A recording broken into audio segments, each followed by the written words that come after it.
Well, now it's one of the most appalling cases of child neglect we've seen in South Australia, the one we've come to know as the House of Horrors, where 21 terribly malnourished children lived in squalor. While this is an extreme case, sadly it's by no means unique, and tonight we have more evidence which reflects a welfare system in crisis. Francesca Belperio investigates why it's happening and why authorities aren't doing more to stop it. Children do die in circumstances like this. I think there should be yet another inquiry just on that aspect of how many children end up in a grave because this department fails to act. Shocked, horrified, in disbelief that someone could treat kids like that. It's one of the most sickening cases of child neglect in years. 21 children, all terribly malnourished, were found living with 6 adults in appalling squalor in 2008. Adelaide's House of Horrors has shocked and disgusted parents across the state, but what's more disturbing is that it barely scratches the surface of the sad reality for so many other children. Well, if you think that's bad, you have a look at this one. This house in Adelaide's north could be mistaken for a rubbish tip. Instead, it's home to 2 children aged 10 and 17 and their mother.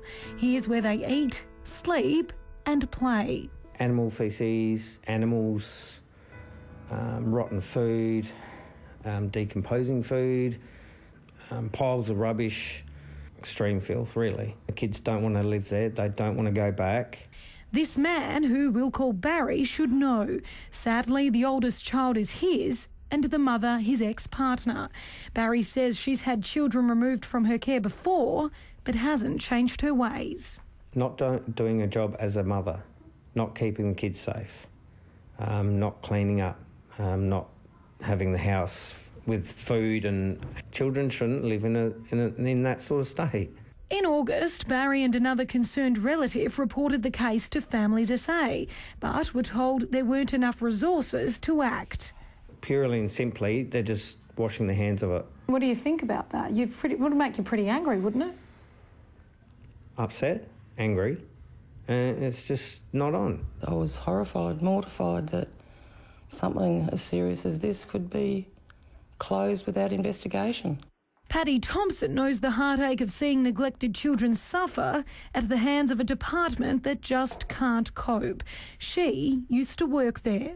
Too little too late when a child dies in the care of the people who are supposed to love them and care for them. And our bureaucrats and our social workers and our support workers, whoever in charge, aren't doing anything, or we're being told they don't have the resources. That's what she was told only recently, after witnessing and reporting her friend's 5 grandchildren as being abused and neglected. They're very thin, their clothing smells, they smell. They tell me stories that the man who lives in the house has grabbed them by the neck and tried to strangle the little girl. It makes me really cross that no one's even bothered to go and check on them to see that they're okay.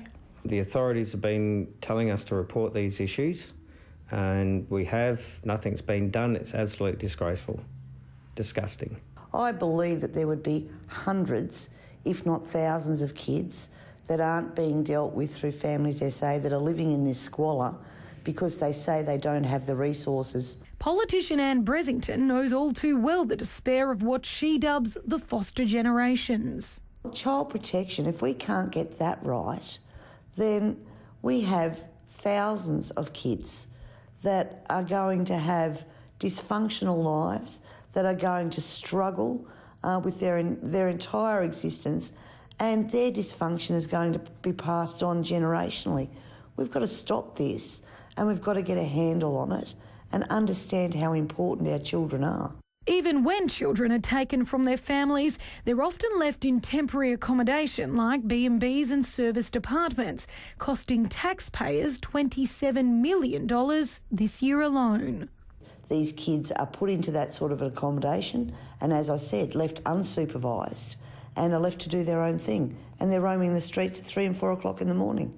Anne blames it on a department in crisis that won't admit to its mistakes. That's been reinforced in a damning parliamentary report released last year. The child protection system in South Australia is in crisis. It fails in its attempts to prevent or intervene in the lives of vulnerable families. Children are still living in squalor and nothing's been done about it. I would hate to see this family end up like the children who've been taken away from Parafield Gardens. While the children from that home are now safe from harm, with their parents soon to be sentenced, it's the welfare of so many others that remains unknown or too often forgotten. Are they going to school? Are they being fed? Are they getting a hug? Are they getting any love? I don't think so.